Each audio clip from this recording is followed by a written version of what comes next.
Não perca. Nos últimos dias, essa história deixou a gente intrigado. Chás emagrecedores ganharam muita repercussão na internet, mas foi uma repercussão que não agradou. Porque uma mulher, infelizmente, morreu por excesso de uso dessas ervas que não são proibidas pela Anvisa, mas inspiram cuidados. Sobre esse assunto, a gente vai conversar agora com a médica endocrinologista Cristina Schreiber, que gentilmente aceitou nosso convite. Cris, que bom que você aceitou nosso convite, fico feliz que você vai trazer. Tudo bem? E esclarecimento, Tudo espero que as crianças estejam bem, que vocês estejam bem. Sim. Conta um pouquinho mais, também tem mais de 3 filhos, é como eu, estamos no mesmo time. Cris, conta mais pra gente. Desculpe, conta mais pra gente os perigos desse chás. Eu confesso que não sabia que existia tanto risco, ainda mais agora com esse caso latente dessa senhora que perdeu a vida por conta do chá, né? Exatamente.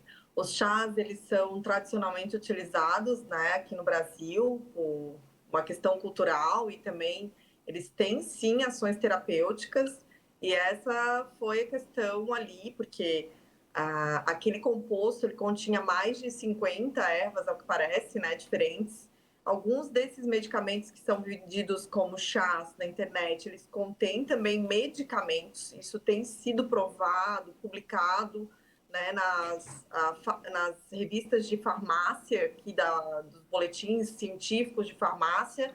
Quando investigados, eles contêm também medicamentos. Então, é um perigo, porque a pessoa compra, às vezes, como se fosse chá, apenas chá, e mesmo os chás, né? Não é a primeira vez, né? No próprio HU aqui da UFSC, que a gente também teve um caso de hepatite fulminante por chá de confrei. Então, Nossa. não é assim um caso isolado. Isso sempre pode acontecer, porque muitas vezes a pessoa não sabe a concentração, em que momento a folha, né, foi coletada, a quantidade de flavonoides, que a gente diz, de químicos que contém aquela espécie naquele composto. Então, tem que ser tudo muito correto. Não pode uma pessoa comprar algo pela internet sem saber exatamente a miligramagem do que contém ali, porque pode ser fatal, sim. Claro. Existe outro caso que daí ontem eu revisando na internet, assim, notícias, achei uma outra moça, estava no site da UOL ontem sendo entrevistada, que por hepatite fulminante também, só que ela conseguiu transplantar o fígado, ou seja, passou por um transplante hepático, né? Então, veja como não é só um caso, alguns morrem, né? E outros acabam em transplante hepático, inclusive. O nosso corpo é maravilhoso, né? Ele é perfeito, funciona como uma máquina perfeita, né? Mas é também sensível em grande parte dos casos. Chama muito a nossa atenção e acende um alerta pelo consumo indiscriminado de coisas que muitas vezes a gente não lê o rótulo, né?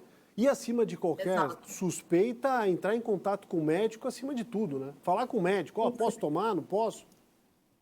Sim, a quantidade, né, Polito? Assim, o que acontece nos países desenvolvidos? Quando você compra uma fitoterapia num país desenvolvido, ele contém exatamente a quantidade a miligramagem do flavonoide, ou seja, da substância que em ação, da substância química, né, do ativo que vai ocasionar o efeito desejado. Por exemplo, se for para dor de cabeça.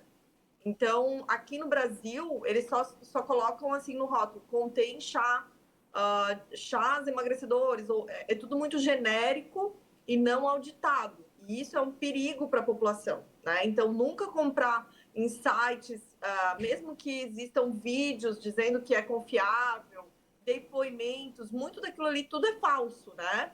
Então, a pessoa não... Às vezes, esse site, ele está lá no servidor fora do país e não consegue nem se rastrear da onde que vem essa venda. Então, é muito, muito perigoso mesmo. E as pessoas não acreditam, mas dentro, muitas vezes existe hormônio tiroidiano, anfetaminas, dentro de chás emagrecedores, porque esse sal, ele é muito barato, então ele é colocado ali como se fosse chá emagrecedor também. Então, muitas vezes, por isso que existem algumas dessas medicações dadas como fitoterápicas, elas causam arritmias, problemas cardíacos, aumento de frequência cardíaca. É muito, muito perigoso mesmo.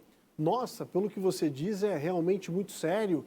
Pelos Bem estudos sério. que você fez e pelos casos que você atende também no consultório, Você acha que, de repente, seria interessante até uma revisão da legislação e coisas mais específicas para que a gente possa ter controle disso aí?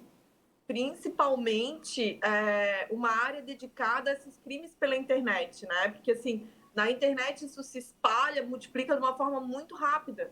Então, na Sociedade de Endocrinologia, sempre, né, ela fala sobre isso, a Anvisa sempre tenta coibir, mas o problema é que a força-tarefa talvez seja pequena em relação à quantidade de sites e vendedores, né, de internet para coibir isso. Então, teria que ter realmente uma força-tarefa conjunta aí da Polícia Federal e de outras ações em conjunto das polícias para conseguir coibir, né, esse tipo de prática no Brasil. Ela é muito frequente. Bom, então, na prática, foi lá, quero comprar, converso com o meu médico. Em segundo plano, se vou comprar, leio o que tem exatamente de conteúdo. Se há dúvida, é melhor não adquirir. Melhor não comprar, exato, né? Esses caminhos rápidos de emagrecimento são sempre um problema, né?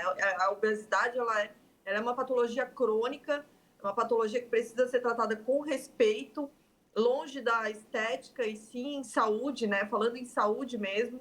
Então, a gente tem muito problema porque é muito associado à estética e não tratado como uma patologia, algo que a gente precisa de uma equipe multiprofissional para tratar. Então, ela precisa ser tratada com respeito, aumentar na saúde pública, né, essa abordagem da obesidade, para que a gente não tenha tanta gente. Porque a pessoa só procura porque ela não tem para onde ir também, muitas vezes, né, Polito? Então, assim, aumentar o número de nutricionistas nos postos de saúde, de educadores físicos, de ações comunitárias, né, de educação física na escola. A Associação Brasileira de Obesidade, ela está a nossa campanha desse ano, né, fazendo agora uma campanha sobre você conhece o seu professor de educação física do seu filho, enfim, são tantas as ações para que a sociedade inteira possa ajudar, né, a obesidade a se tornar uma realidade menos frequente. E com base nessa reflexão que você fez, antes da gente encerrar, uma última pergunta. Eu sei que o tempo não é muito largo, mas você falou de escola, falou de educação física. Para crianças, nem pensar. Isso. Se já é perigoso para o adulto, é melhor não usar. Não, a não ser que haja uma orientação médica, evidente. Sim, para crianças nem pensar. A gente só fala sempre da criança que a obesidade ela começa na infância já, né? Então, assim, é muito importante essa abordagem nossa ser um contínuo, não só no adulto, mas na infância já, né? Mas é isso que eu queria deixar bem claro, assim, que é uma patologia crônica que merece respeito, merece atenção da saúde pública, dos governantes, dos governos, a gente como sociedade civil, como sociedades médicas, né? Sempre estamos alertando para que não se caia nesse tipo de coisa de milagre, né? De remédios milagrosos que vão emagrecer rápido, que vão fazer uma mudança, porque não é verdade. A pessoa toma aquilo ali, até às vezes emagrece um pouco, porque tem uma ação diurética, né? Nós somos 60% água, mas logo depois tudo volta, enfim, e é muito complicado, porque numa dessas há uma fatalidade dessa, né? Muito triste essa história. Sem dúvida. Cris, obrigado por dedicar parte do seu tempo para estar com a gente, falar de um assunto tão importante. Um beijo em você e nas crianças. Obrigado. Obrigada, beijão. Obrigado.